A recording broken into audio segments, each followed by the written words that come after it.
Hey, I'm PJ Medine from the band Breakthrough, and this is my favorite memory of tour.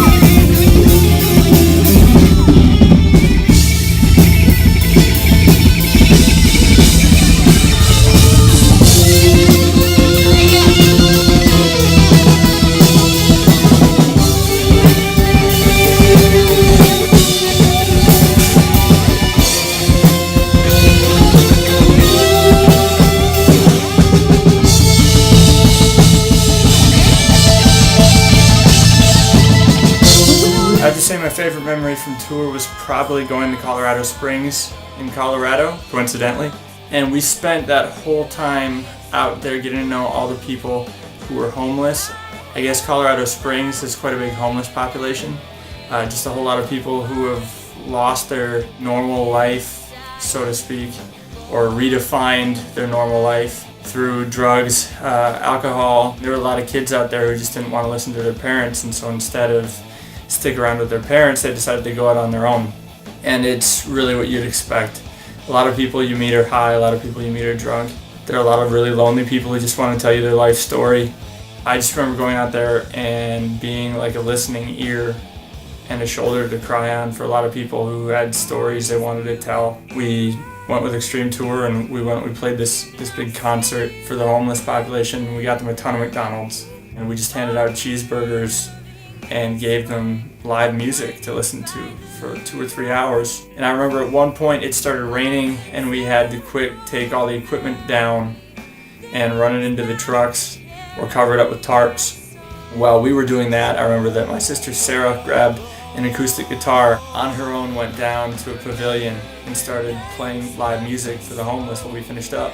And then the rest of the bands went down and did their sets acoustic.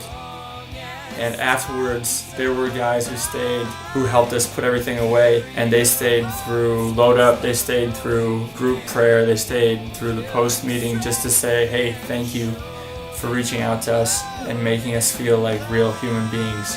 Nobody does that for us anymore. I just remember how my heart broke for them because I've never had to live in that situation. I never planned on it either.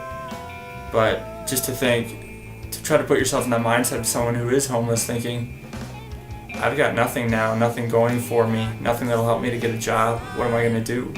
You have no hopes, no finances, no way, and you just can't help but hope that someone will reach out to you and be Jesus to you.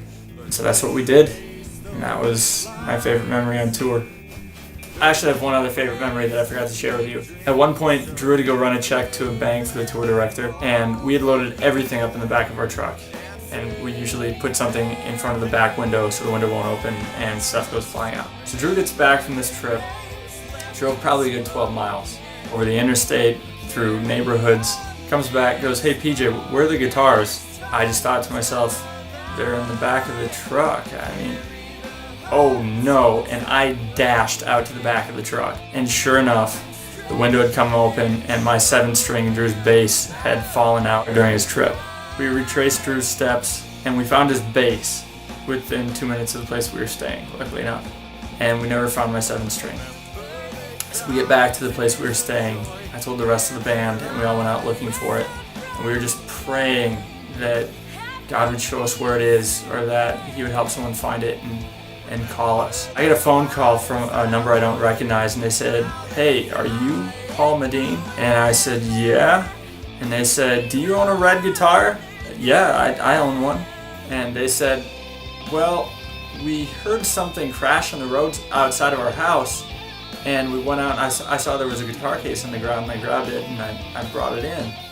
And I opened up the case and I went through it and I found a receipt for a repair in there and it had your phone number on it. So I just wanted to call you and let you know that I have your guitar.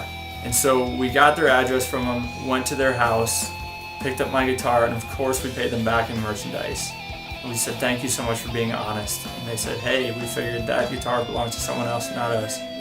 So I was so thankful that God helped someone find it who was honest. And it turns out that receipt was from a repair I had done on my guitar a year ago, and I just happened to keep it in my case instead of get rid of it. And so all through that receipt, I got my guitar back, and I cannot tell you how refreshing that was.